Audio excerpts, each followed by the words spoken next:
Now you will learn all the secrets of one of the most significant battles in human history. In the history of warfare, there are battles that change everything, becoming legends and lessons for future generations. But only a few of them become synonymous with absolute tactical genius and crushing defeat. One such battle took place on a hot summer day in southern Italy, near the small river Aufidus. The Roman Republic, confident in its power and right to rule the world, assembled the largest army in its history to put an end to one man once and for all, Hannibal Barca. The Carthaginian commander, inferior in everything except cunning, accepted the challenge. He turned the very logic of war into a weapon, forcing Roman power to work against itself. Watch the video to the end to find out how Hannibal tricked an 80,000-strong army into walking into a trap, and why his greatest triumph ultimately turned into defeat.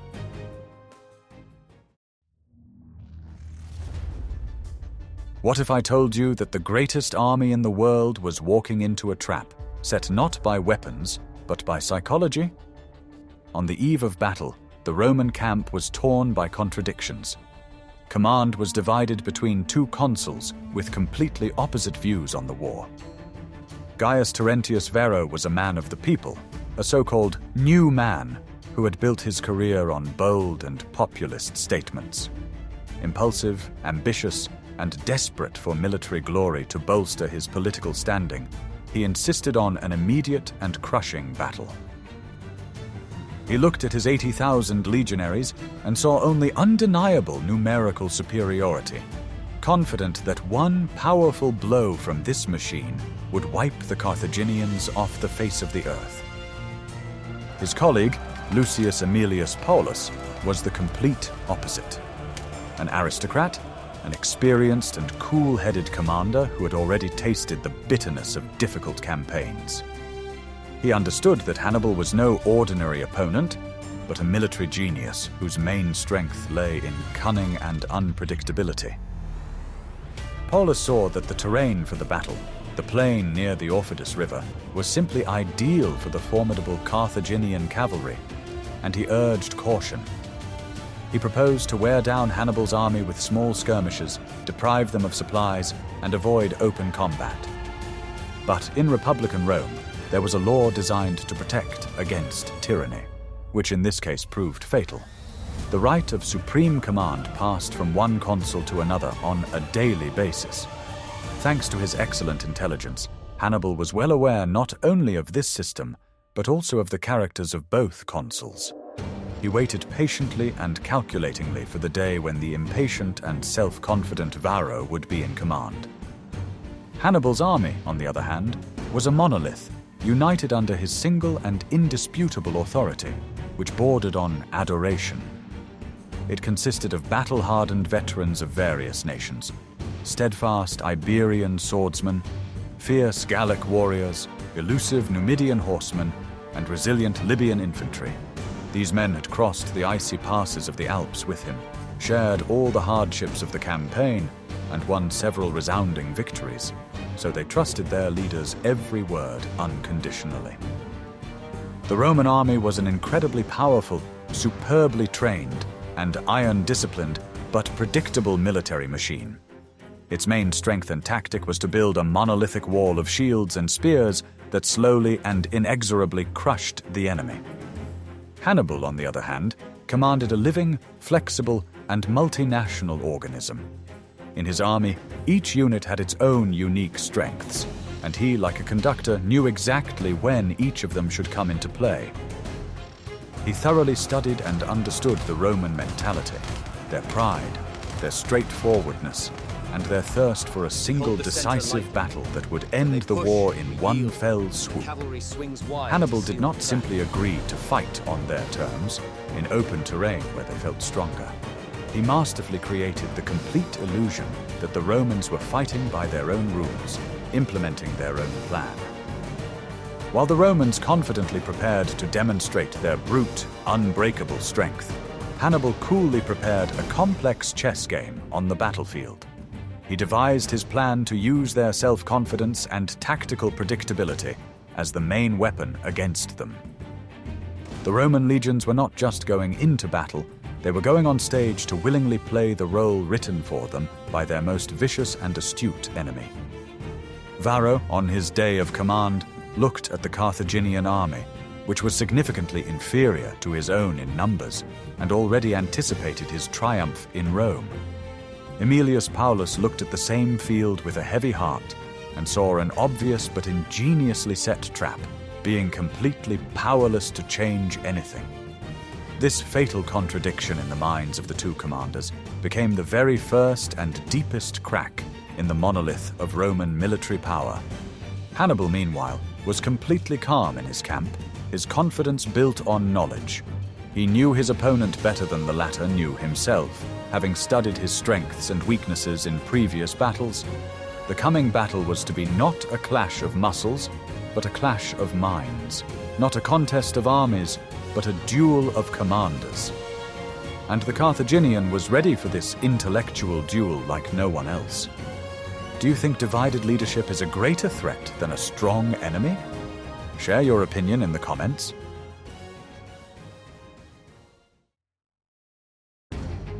Want to know the secret of how to turn the enemy's greatest strength into its fatal weakness? Hannibal did not choose the future battlefield at the river Aufidus by chance. It was a wide, almost flat plain, ideal for the actions of his main striking force, his excellent cavalry. To force the Romans to fight here, Hannibal made a bold move.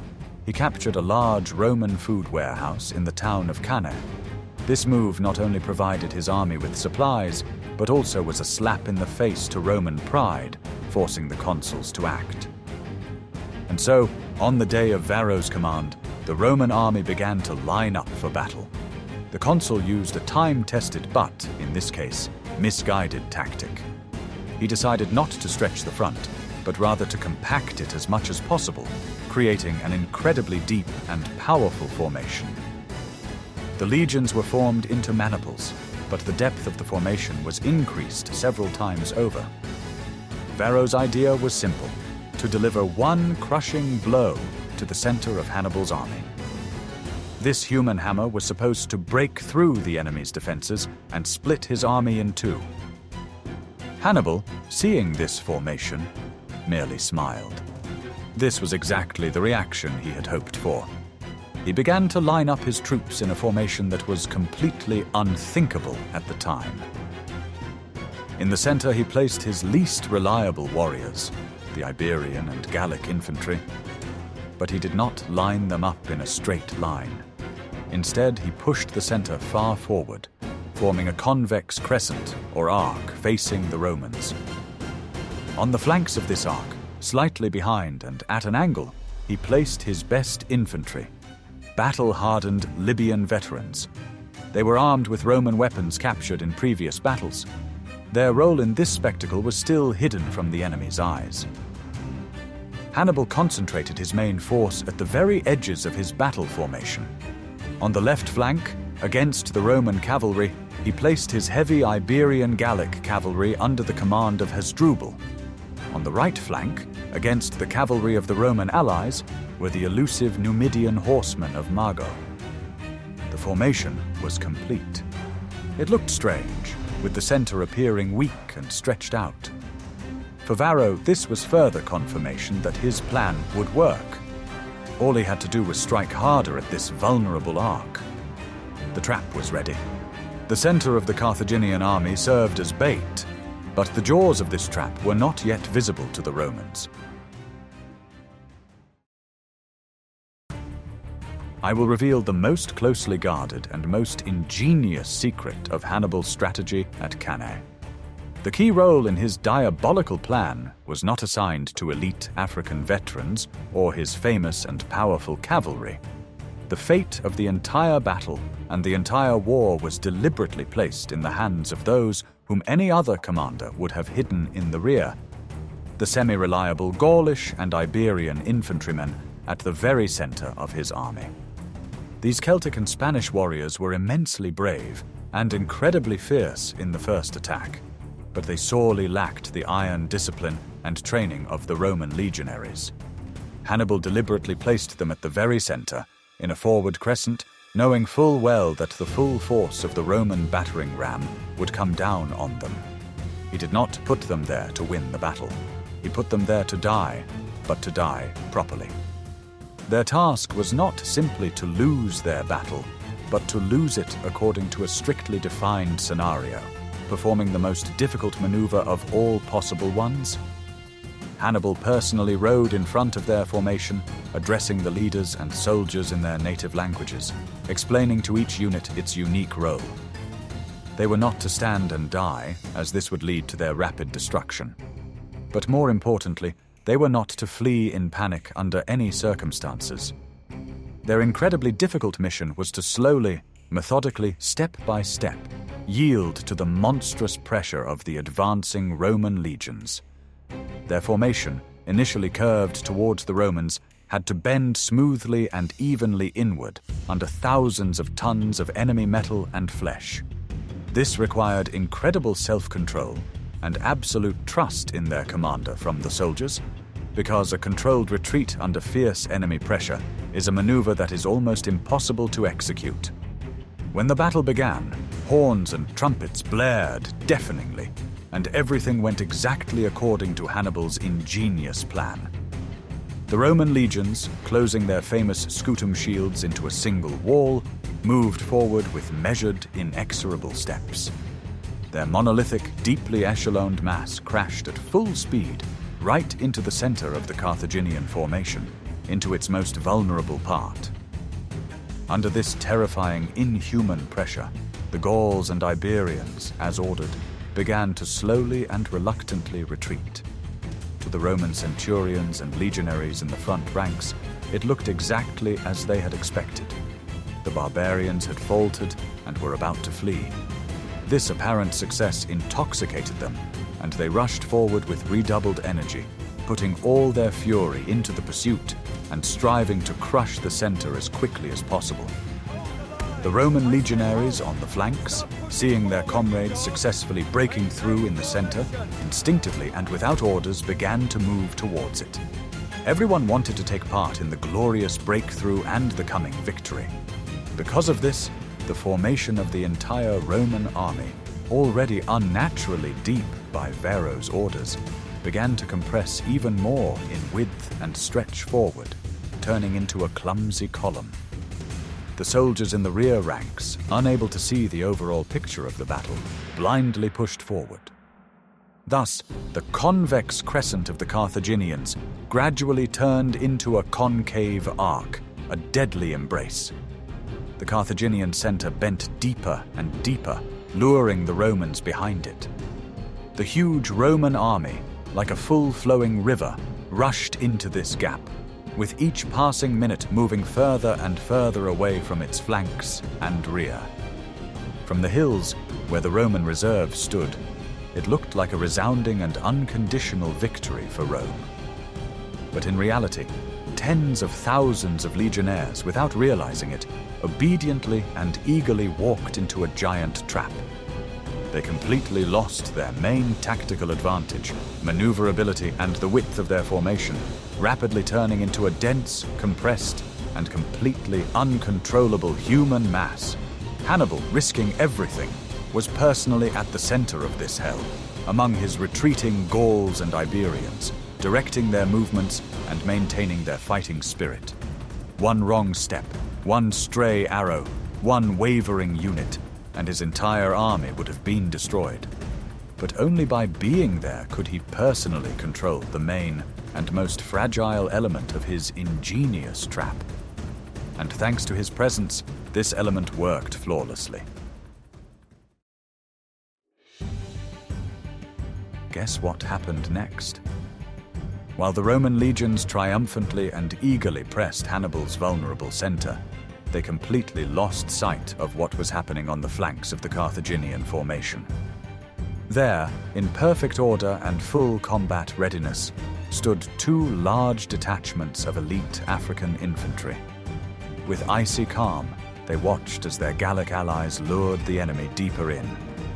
These hardened Libyan veterans were Hannibal's best and most reliable soldiers, his old guard who had been through fire and water with him. They were impeccably disciplined, full of strength, and, ironically, many of them were armed with captured Roman weapons and armor taken from those who had fallen in previous battles. And now it was time for these professional warriors to enter the fray and deliver the decisive blow. When the Roman legions had advanced far enough into the trap set for them, enthusiastically pursuing the retreating Gauls and Iberians, their flanks were completely unprotected.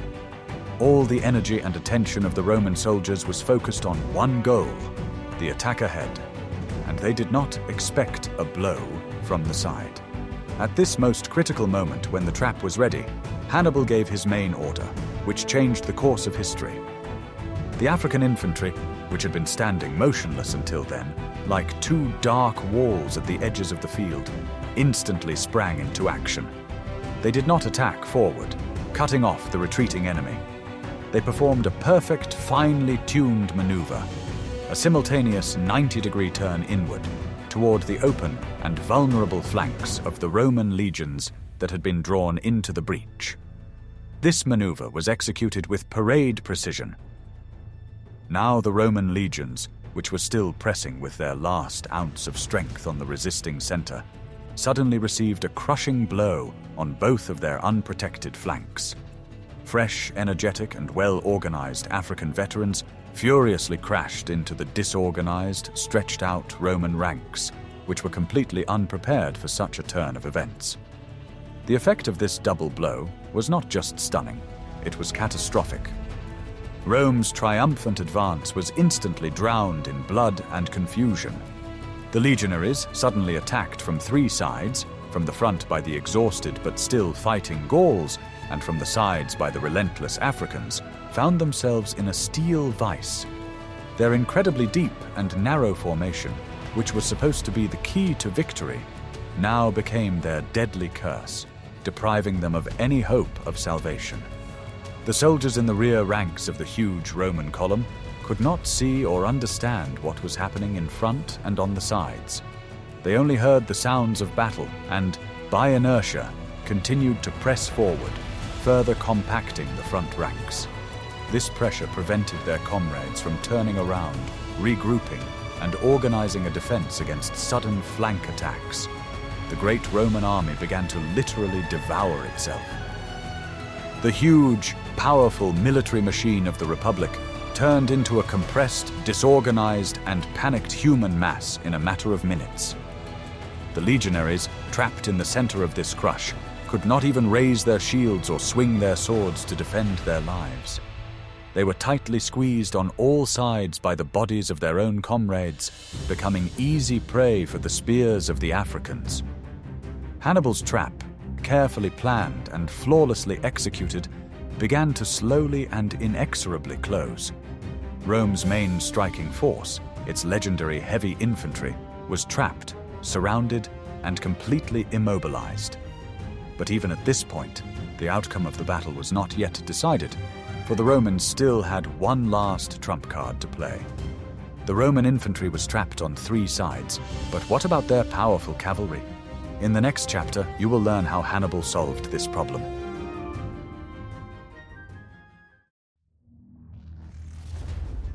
Parallel to the drama unfolding in the center, an equally important battle was raging on the flanks. Hannibal knew that his plan to encircle the infantry would only work if he could neutralize the Roman cavalry, and for this task he used his best horsemen. On the left wing of the Carthaginian army, Hasdrubal's heavy cavalry, consisting of Iberians and Gauls, attacked the Roman civilian cavalry. The Roman horsemen, though brave, could not withstand Hannibal's heavier and more experienced cavalry. The battle was short and fierce. The Roman formation was crushed and overturned. Those who were not killed on the spot fled. But Hasdrubal did not pursue them. He had a more important task. On the other flank, things were no better for the Romans. The light and fast Numidian cavalry of Mago engaged the cavalry of the Roman allies. The Numidians did not engage in direct combat, but circled around the enemy, showering them with javelins and exhausting them with constant attacks. It was at this moment that Hasdrubal, having defeated his wing, made his second brilliant maneuver of the day. He did not turn back, but led his heavy cavalry in an arc around the entire line of the Roman army. He rushed to Magar Bale's aid. When Hasdrubal's heavy cavalry struck the rear of the allied cavalry, already exhausted by the Numidians, its fate was sealed. Caught between two sides, the allies were completely defeated. Now there was not a single Roman horseman left on the battlefield. While the Roman legionaries were trapped in an infantry cauldron in the center, they lost their cavalry cover. They were blind and defenseless. The final act of the greatest encirclement in history was about to begin. Hannibal's cavalry now completely dominated the field. It no longer had any opponents. This meant that it could strike wherever it wanted. Hasdrubal gathered his horsemen once more. He saw before him a huge mass of Roman infantry, huddled together and attacked on three sides. All that remained was to close the ring. Victory in the cavalry battle was not just a tactical success. It was the key that allowed the main door of the trap to be locked. And that key was now in Hannibal's hands.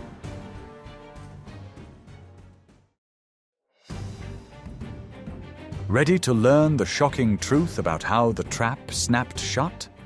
Having destroyed the Roman cavalry, the combined forces of Hasdrubal and Mago had complete freedom of action, and they directed their attack at the only place that the Roman infantry still had no defense: the rear. The Carthaginian cavalry charged at full speed into the rear ranks of the Roman legions. At that moment, the circle was complete. The greatest army Rome had ever fielded found itself completely and hopelessly surrounded. What happened next was no longer a battle in the classical sense. It was the methodical destruction of a trapped enemy. The Romans were attacked from all four sides, from the front by the Gauls, from the flanks by the Africans, and from the rear by the cavalry. Panic and despair gripped those who were surrounded. Command was completely lost, and Consul Aemilius Paulus fell in battle. The soldiers trapped in a dense mass could neither fight nor flee. There was no room to maneuver. A legionnaire could not swing his sword without hitting his comrade. Shields, which had been their main protection, now only got in the way, squeezing the crowd even tighter. The dust raised by thousands of feet and hooves mixed with the cries and clanging of weapons. Visibility was almost zero. Many soldiers did not fall from the enemy's weapons, but were simply crushed by their own comrades in this monstrous crush. The Roman military machine, built on order and discipline, had turned into its opposite. It was the agony of an army. Strength had become weakness, and numbers had become a death sentence. Hannibal stood on a hill and watched his masterpiece unfold. His plan, based on a deep understanding of his enemy's psychology and the perfect coordination of all parts of his diverse army, worked flawlessly. He turned the battlefield into a giant cauldron. The battle lasted for many hours, but its outcome was decided the moment the last Carthaginian horseman entered the rear of the Roman army. It was complete and absolute tactical superiority. The greatest army in the world was methodically dismantled. But what was the human cost of this tactical masterpiece? In the next chapter, we will examine the consequences. When the battle subsided in the evening, the scene that unfolded on the field at Cannae was horrific. Tens of thousands of Roman soldiers lay on a small patch of land. It was the most crushing defeat in the history of the Roman Republic. The losses were catastrophic not only in terms of quantity, but also in terms of quality. Along with the ordinary legionaries, the consul Lucius Aemilius Paulus was killed. About 80 senators and hundreds of other representatives of the Roman aristocracy also fell. In fact, in one day, Rome lost a significant part of its ruling class and military command. The news of the defeat at Cannae caused shock and panic in the Eternal City. Rumors circulated about the complete destruction of the army. Mourning was declared in Rome, and the city gates were closed. Women in the streets mourned their husbands, sons, and brothers. The Republic was on the verge of collapse. At the same time, Hannibal's army suffered incomparably fewer losses. He lost mainly soldiers from his Gallic center, who took the brunt of the attack. His best troops, African veterans and cavalry, suffered minimal damage. Hannibal's strategy worked perfectly. He sacrificed his pawns to lure the enemy into a trap and destroy their pieces. He did not just win the battle, he destroyed an entire enemy army while preserving the core of his own. After the battle, the Carthaginians collected a huge amount of trophies. Thousands of gold rings were taken from the defeated Romans, a sign of belonging to the equestrian and senatorial classes. These rings were sent to Carthage as proof of the greatest victory. It seemed that the fate of the war had been decided. Rome was broken, its armies destroyed, its spirit crushed. The way to Rome was open.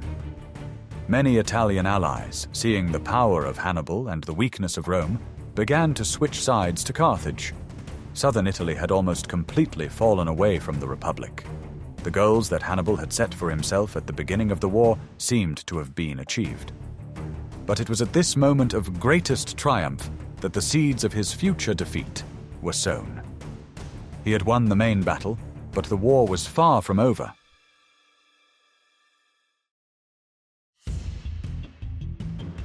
Immediately after the battle, amid the jubilation of the weary soldiers, Hannibal was approached by his most brilliant cavalry commander, Mago. He was covered in dust and blood, his eyes burning with the excitement of battle and the anticipation of final victory. Excited and insistent, he begged his commander not to waste a single minute and to take advantage of the opportunity. Magabal proposed a bold and simple plan: to immediately take a select detachment of fresh Numidian cavalry and march straight to Rome without stopping. He passionately argued that after 5 days of this rapid advance, they would be dining on the sacred Capitoline Hill in the very heart of the enemy's power. In his opinion, it was necessary to strike while the iron was hot and capture the virtually defenseless city while it was in a state of indescribable panic following the news of the defeat. Hannibal listened attentively to his best general without interrupting. However, after long and agonizing deliberation, he rejected this plan. He believed that such a desperate move was too risky and adventurous. His army, although victorious, was terribly exhausted by the bloody battle, and he had neither siege engines nor food nor sufficient forces to besiege such a huge and well-fortified city as Rome. Hearing this calm and measured refusal, Magabale could not contain his disappointment and anger. In his heart, he uttered a phrase that became legendary and went down in history for centuries. "You know how to win, Hannibal, but you don't know how to use victory." After these bitter words, according to historians, he silently turned and left, realizing that a unique opportunity had been missed. Historians and military theorists still fiercely debate whether Hannibal's decision was his greatest mistake. On the one hand, Magabal's supporters are absolutely right. Rome in those days was indeed in a state of panic and virtually defenseless. The sudden appearance of the Carthaginian army at the very gates could have broken the will of the Senate and forced the city to surrender to avoid an assault and massacre. On the other hand, Hannibal was, above all, a cold realist and pragmatist. He understood perfectly well that even if his cavalry reached Rome, it would not be able to storm its mighty walls. His genius and his army were made for victories in field battles, for complex maneuvers and tactical tricks, not for a long and exhausting siege, which required completely different resources and skills. Perhaps he sincerely hoped that the news of the crushing defeat at Cannae would make the Roman Senate reconsider and ask for peace on his terms. It is possible that he never wanted to destroy Rome itself.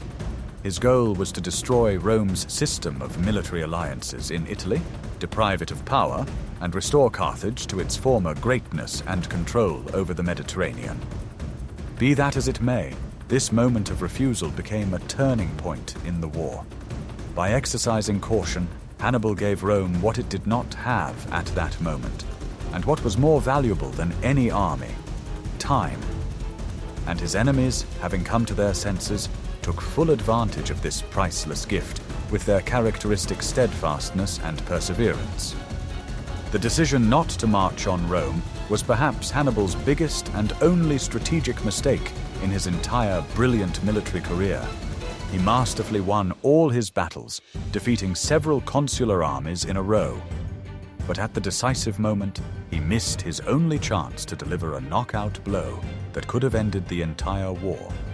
This delay allowed the Romans to recover from the initial shock, quell the panic, gather their forces, and completely rethink their entire strategy of warfare.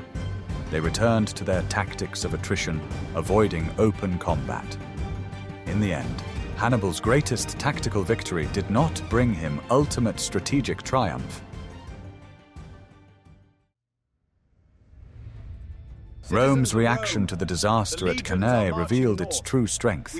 It was not the power of its legions on the battlefield, but the unyielding will of its citizens and senate. Instead of seeking peace, Rome prepared for total war for survival. Quintus Fabius Maximus, nicknamed Cunctator, meaning the delayer, took the helm of the Republic. His strategy, which had previously been scorned, now became state policy. Rome refused to engage in any open battles with Hannibal. The new tactic was to wear down the enemy. The Roman armies followed Hannibal closely, attacking his foragers and stragglers, but never engaging in a general battle.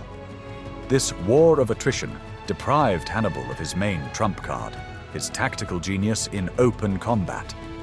Rome demonstrated an incredible ability to mobilize. New legions were formed. Even young men who had not yet reached conscription age were drafted into the army, slaves were ransomed, and criminals were armed. The Senate made an unprecedented decision, not to ransom the prisoners captured at Cannae. It was a cruel but clear signal to Hannibal and the whole world. Rome does not negotiate, Rome does not surrender. The Republic was ready to sacrifice its citizens for the sake of ultimate victory. While Hannibal was in Italy, unable to receive significant reinforcements from Carthage, Rome waged war on other fronts.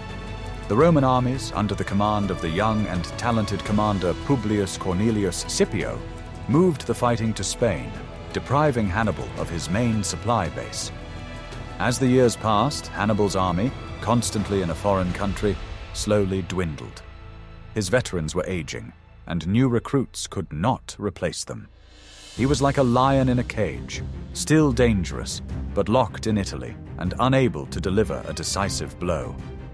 Rome, with its vast human and material resources, gradually regained its power. The defeat at Cannae taught it a bitter lesson. The Romans learned to respect their enemy and adapt to his methods. Ultimately, it was this resilience and ability to learn from its mistakes that allowed Rome to win the war. Hannibal defeated the legions, but he could not defeat Rome itself. The Republic withstood the most terrible blow in its history and only grew stronger.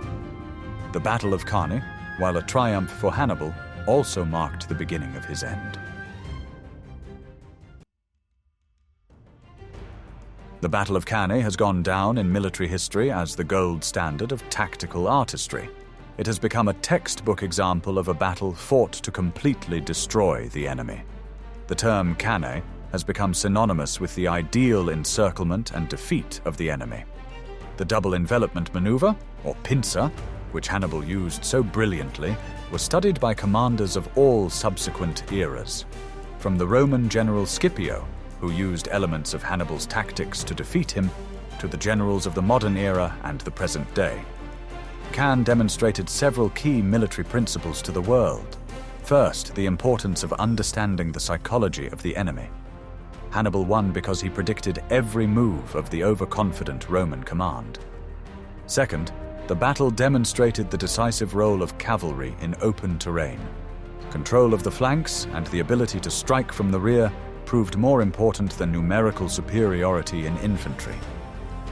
Third, Hannibal proved the superiority of a flexible and multifunctional army over a monolithic but unwieldy military machine.